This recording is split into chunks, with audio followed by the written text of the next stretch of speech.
Good morning, everybody. This is Coach Vega here from El Box Office, my boxing channel here on YouTube. It's the middle of the night. I can't sleep, so I'm deciding to do a video. Just stay busy. I want to talk about the Chris Eubanks fight and with Conor Benn. If you noticed that earlier today, they announced that he got penalized. He couldn't make weight from 0.05 ounces. People, these boxing commissions, they overdo this kind of thing, especially for such a little bit of. But hey, I mean, boxing is boxing. Those are the rules. If you don't make weight, you get big time.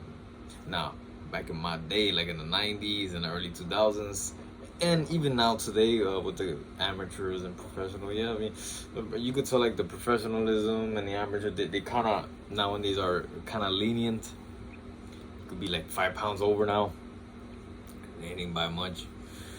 But back in the day, it was like, hey, if you're off by a hair, you're not fighting, or you're gonna get penalized. You're gonna get some fees. So, but yeah, those are the rules. You gotta abide by them. I'm sure Chris Eubanks knows this because he's already has 10 plus years in the game, more than that, of course. But if you notice, it's only 0.05 ounces. It's not a lot, people. It's not a lot. It's barely nothing. You know what he should have done? Should have shaved his beard, shaved his armpits, shaved his legs. Boom! There goes your 0.5 ounces.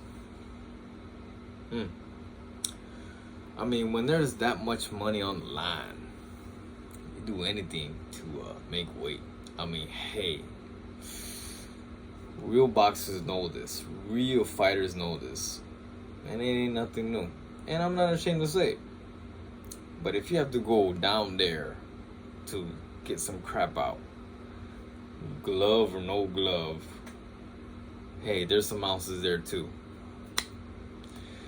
People, I always, in my professional boxing career, I always made weight. I never had a problem with that. I know when it comes to that, especially and it was a short career, but hey, I was strict with it as best as I can.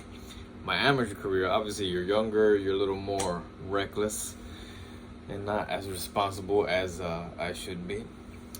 Any boxer, I'm sure a lot of boxers are guilty for this too.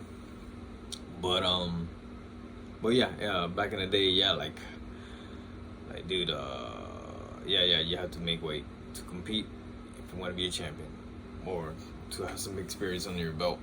But I'll tell you this, Jesus Rojas, me and him, I went to Puerto Rico for 1 year in my hometown, Caguas, Puerto Rico. I was training in Miguel Cotto's boxing camp, La Fábrica de Campeones en Bairoa, Caguas. And I'm from Turabo Garden, Caguas.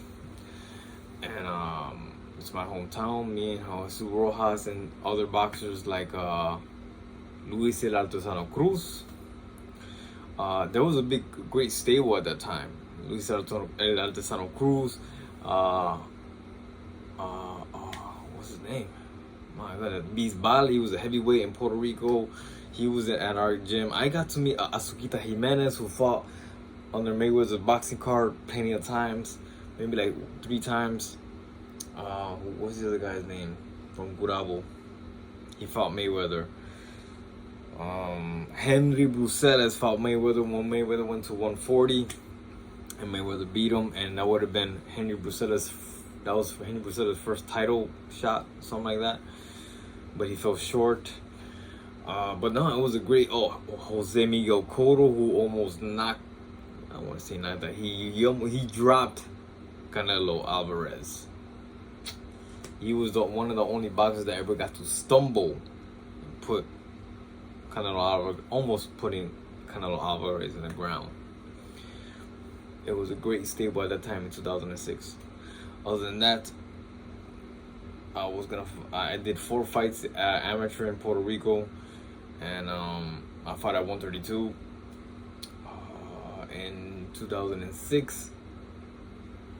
I went there in 2005, 2006. In 2006, I was going to fight the Nationals in Cataño, in la Coliseo de Pedro Coliseo.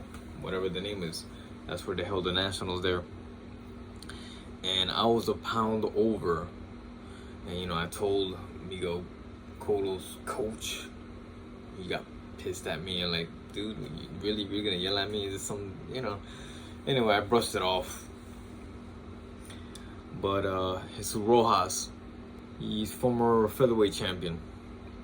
Has over 30 fights, 27 knockouts, 1 loss, 1 no contest, 1 draw. Has a great professional boxing career. I'm glad that one of my countrymen and former box mate made it out of there. Proud of him so much. But anyway, long story short, we went to we were driving to Caguas to Cataño. It's like a 45-minute drive depending on the traffic. And Benicio Quesada, Dominican guy, talented amateur boxer. We were all in the car spitting in a cup for 45 minutes. And I lost a pound just in time to make weight at 132. Unfortunately, I ended up losing by 2 points against a guy from Guamo. Forgot his name. But it was a great fight. It was my first time. I think it was my second time ever fighting 4 rounds. I think they stopped doing that now. But yeah, it was 4 rounds. And the nationals, I would have won. If I would have won, I would have fought in the Dominican nationals. Yeah, Dominican has nationals as well. If I would have won, I was gonna fight my cousin, my mother's cousin's son, which is my second cousin. I do wanna bring that out maybe later on in the future about that story between me and him. But yeah, I was gonna fight my cousin and I was gonna beat his ass and his adopted brother. Ha! Anyway, so yeah, I made weight. And Christopher Eubanks, you could have spit in a cup for maybe 10-20 minutes. You could have shaved your armpits, shave your beard. Maybe you could get a glove and dig some poo-poo out. And maybe you would have, those are the ounces right there. That's an expensive fee, man. You could feed a village with that fee that the boxing commission throws at you, man. That hurts my pockets because they could have given to me. But anyway, well, that's the story, people. You know, hey, when there's money involved, boxers, amateur and professional.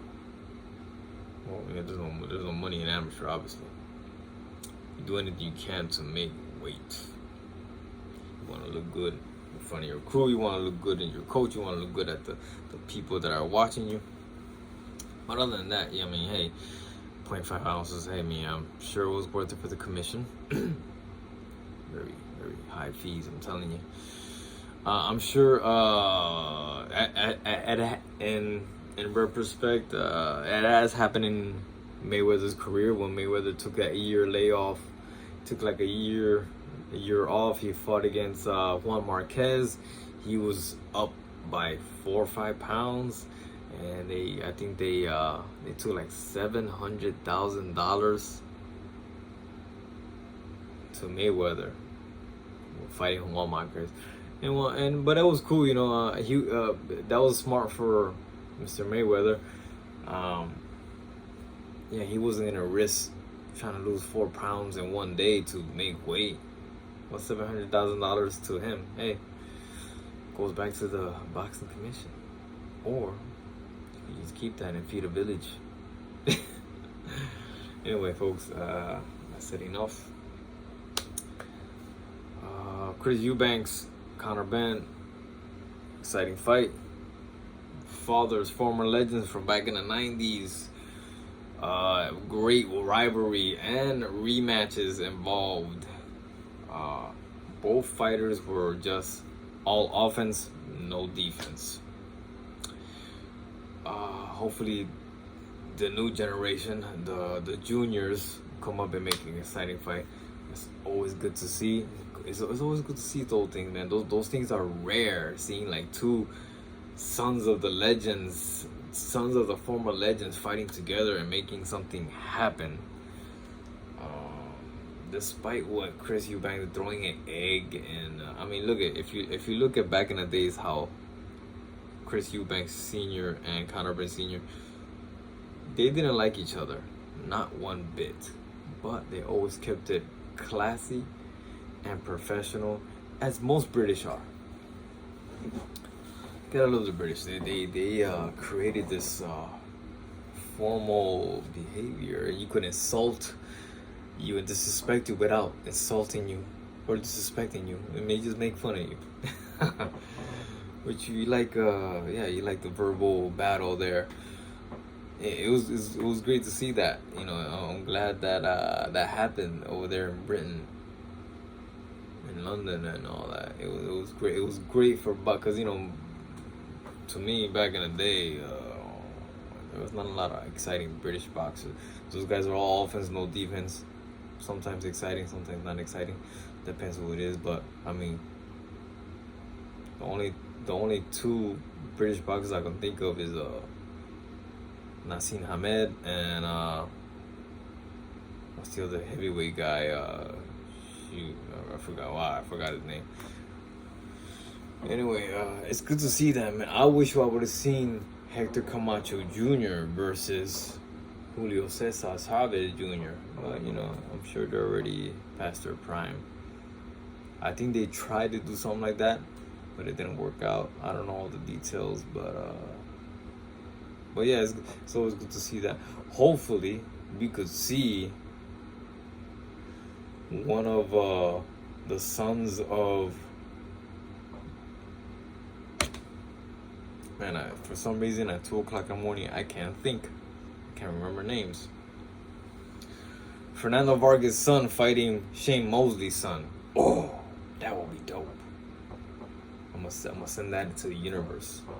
Fernando Vargas' sons, which one, the older one, will fight the son of Shane Mosley.